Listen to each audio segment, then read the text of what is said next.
Which books are you reading? Whose books are you reading? Whose cassettes are you listening to? You classify them.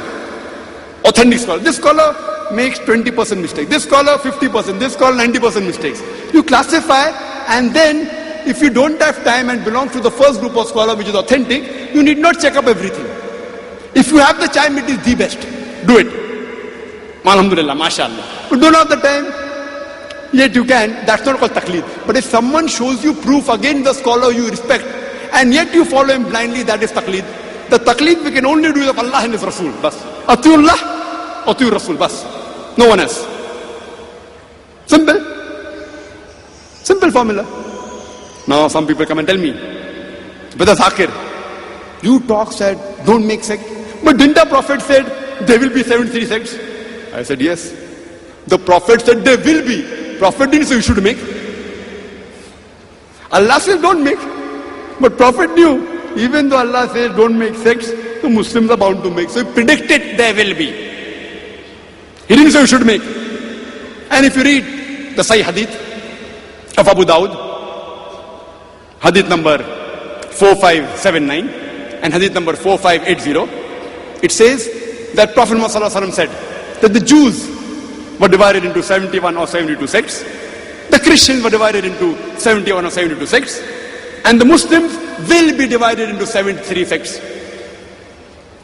There's the Hadith of Tirmidhi, Hadith number 131, as well as Hadith of Tirmidhi, Hadith number 2643, where the Prophet said that the Bani Israel, the Jews and the Christians, they were divided into 72 sects.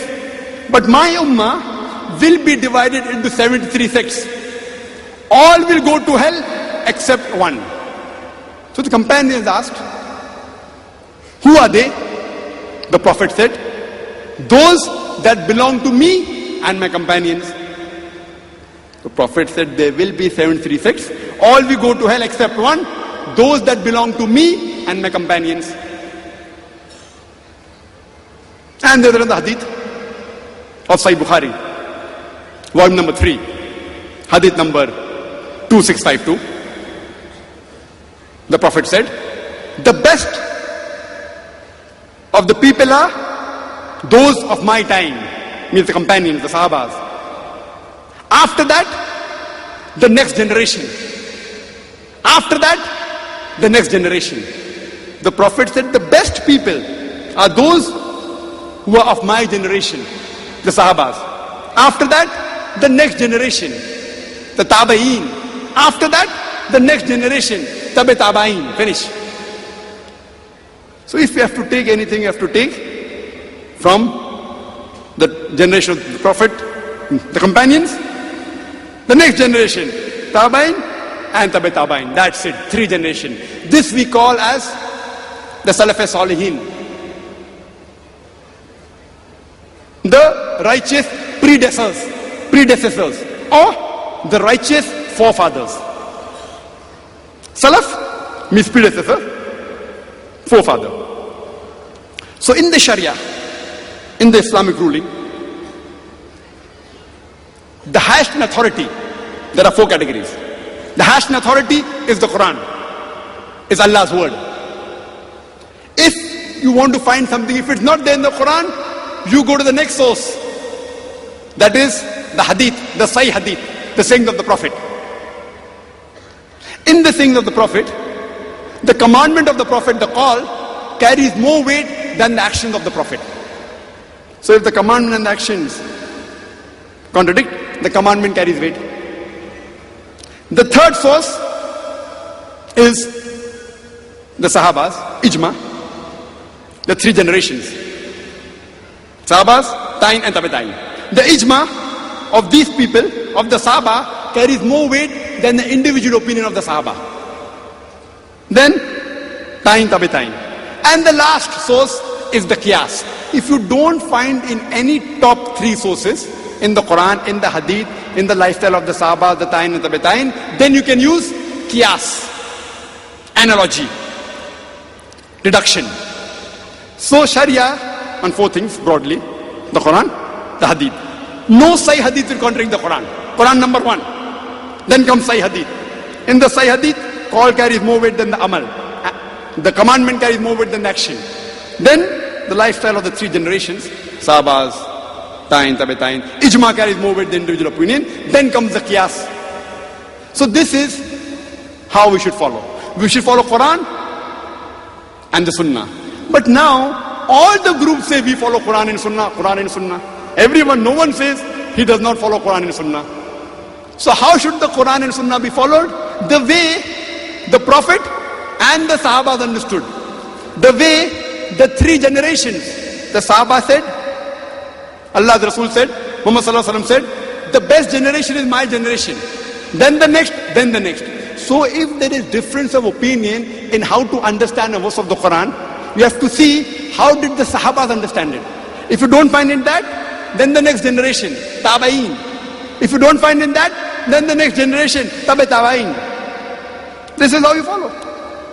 Because many verses of the Quran, for example, the word masah has got two meanings. Sexual touch, physical touch. When you go to the hadith, you come to know it is sexual touch, not physical touch. Easy. Similarly, when there is any difference of opinion in understanding any verse of the Quran, you have to understand according. If there are any other verses, commentary of the Quran, Quran is the best. If not, go to the Sahih Hadith of the Prophet. If you don't find there, in the lifestyle of the Sahabas, the Tabaeen, the Tabi Tabaeen. Finish. So for proof, for hujjah in understanding the Quran and the Sahih Hadith, you have to follow it according to Allah, His Rasul and the Salaf Salihin. This is how we look at it. Otherwise, many verses of the Quran can mean two things. Like the verse in the Quran in Surah Baqarah, that those who are martyrs, they are not dead, they are alive. Some people say, oh, that means they are alive. That means you can talk to them. If the martyrs are alive, the shaheed are alive, even the Prophet is alive. Very good logic. But how did the Sahaba understood?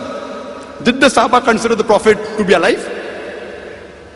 They buried him. They even did the Janazeh ka Salah. Even the martyrs, when they were killed in the battlefield, didn't the Sahabas read the Janazeh ka Salah?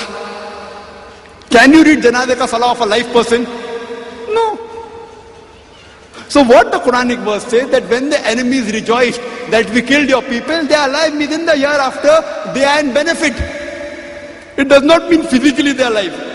If physically they are alive, why did the Sahabas bury them? So here if you understand the Quranic verse, difficulty, two opinions, go to the Quran, the Sunnah, the way of the Sahabas and the Salaf Salihin, and you get the reply. No difficulty. Easy. Don't have to be a scholar. Little bit jihad, little bit research. Little bit, not much. Now, there is another group of people. When I ask them that, who are you? What are you? They say, I'm an Ahle Hadith. So I say, what is the meaning of Ahle Hadith? He said, we are the people of the Quran and the Sunnah, Quran and the Hadith. So I said, fine. Makes sense. So I tell them, okay, fine. If you want to say Ahle Hadith, I would prefer calling myself Ahle Sahih Hadith. Because I only follow Quran and Sahih Hadith. There are other Muslims who even follow Zaif Hadith and Mawdu Hadith. I am a Ahle Sahih Hadith. If you want to call me something. See, Ahle Hadith means, see, other people, they follow Zaif Hadith, Mawdu Hadith, keeping hand below navel, no problem. So, they call themselves Ahle Hadith. No, I am Ahle Sahih Hadith, if you want to call. So I asked these people, that brother, you call yourself Ahle Hadith, means we are pakka following Quran and Sunnah. I said, very good. So I asked them the question, that which verse of the Quran, in which verse of the Quran did Allah say, call yourself Ahle Hadith? They say, we don't